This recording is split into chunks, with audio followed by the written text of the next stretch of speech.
Hey, what's up, guys? So this is going to be a little bit of a longer commentary. I have a central topic that I'm going to talk about throughout the video, and I'm not just going to ramble on like sometimes I know that I do in my videos. But before I start with the commentary, this is me going 58-2 on Raid, and I believe it's a pretty good game. I'm using the PDW with quick draw and adjustable stock. And by the way, if you're gonna pick a submachine gun to use, I recommend not using silencer, because you get so many more hit markers. I've been trying to use less silencers on my guns, and it's been working out a lot better for me. I'm getting a lot less hit markers, and that's just a quick little thing. And now we're gonna jump into the topic. It's not really like a topic, it's more tips and tricks, because I've been hearing a lot and seeing a lot that people have not been doing good at this game. They're like, oh, I can't get high scoring gameplays, I can't get a lot of kills in my game, I can't build up to my score streaks. And this is a common problem, and I mean in all the Call of Duties, but I've been noticing a lot more on this one than I have been on the other ones. And there's a few simple things that I will tell you about today that I think you can do that will make you it'll increase your efficiency in this game by like 100%. So jumping right in, we have, I guess it's important to have, but it's not the most important. It's the gun skill and your accuracy. I mean, you have to be comfortable with the controller, and you have to be able to hit your enemies. I mean, that's like, if you're shooting up at the sky the entire game and you're actually trying, you have a problem. And you maybe should go play some like Dance Dance Revolution and cool down.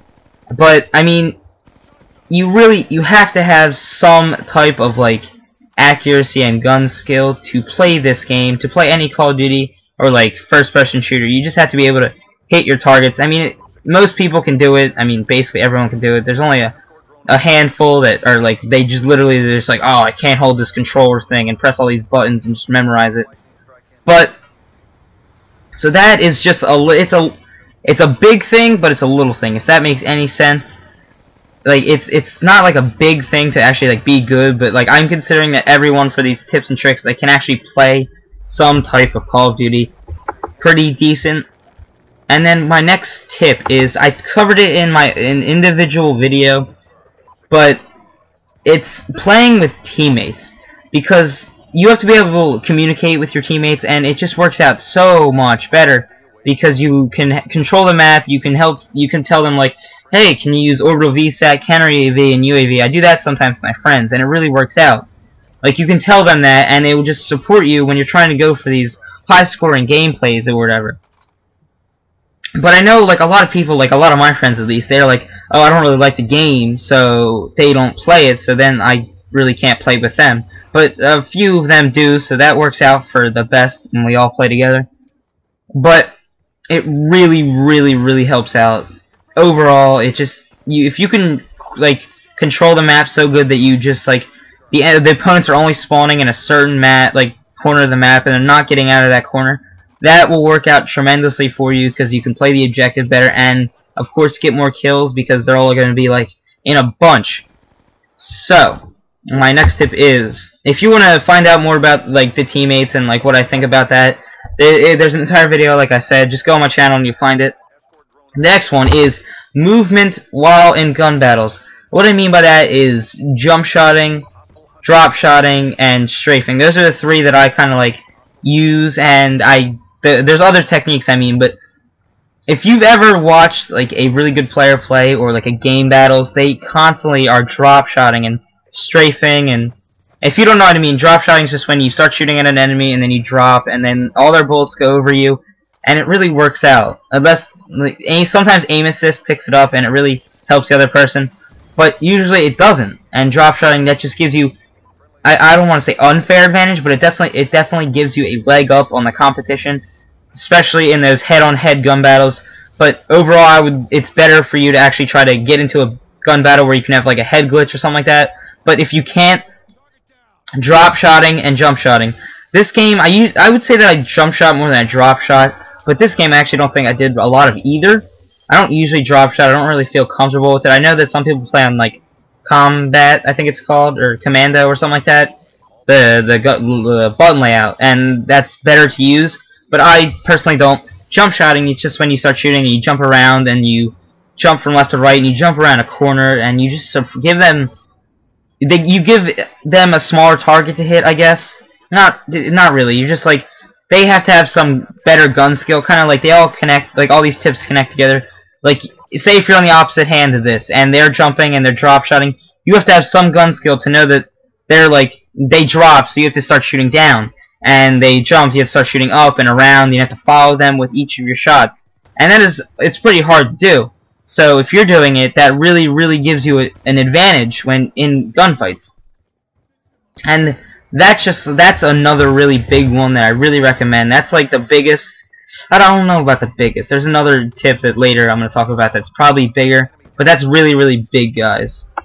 The next big tip for doing well in the game is probably the weapon choices. I mean, this is a really big tip, but it goes very unnoticed. That if you're gonna play on a big map, you don't want to use a submachine gun or a shotgun all the time. You're gonna want to use a sniper, an assault rifle, or an LMG.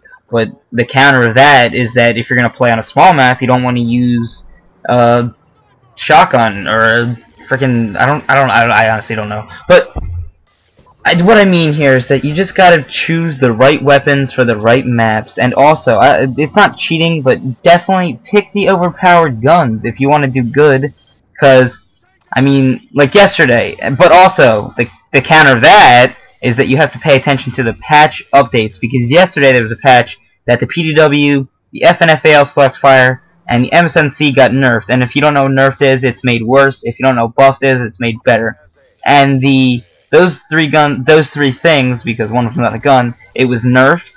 And then the things that were made better was the CQB, or like not the cheat com, the LQB, the LMG thing, the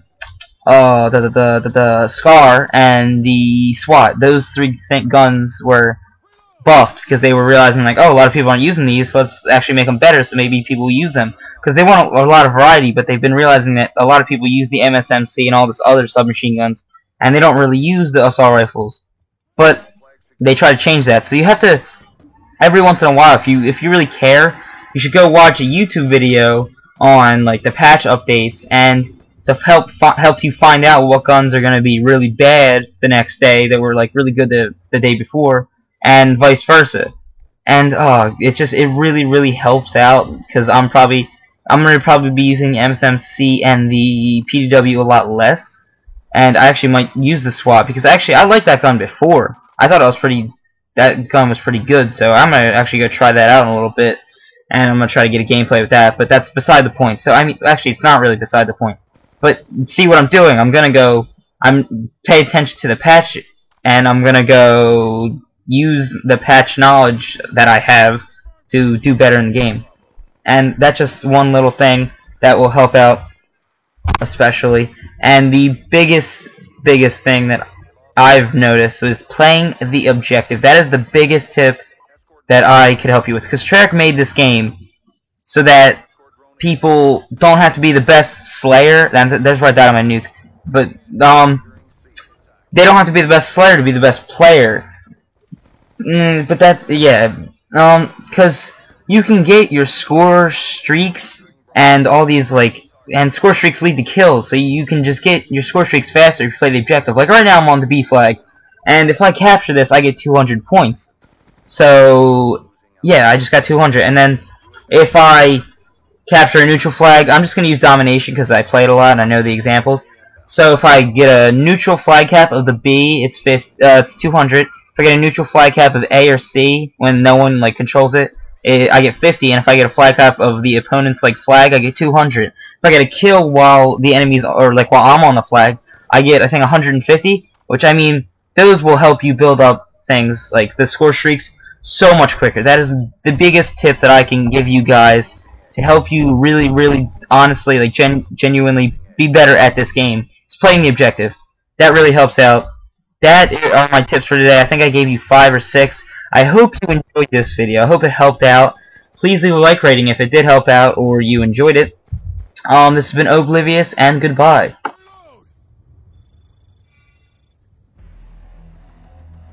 Mission complete.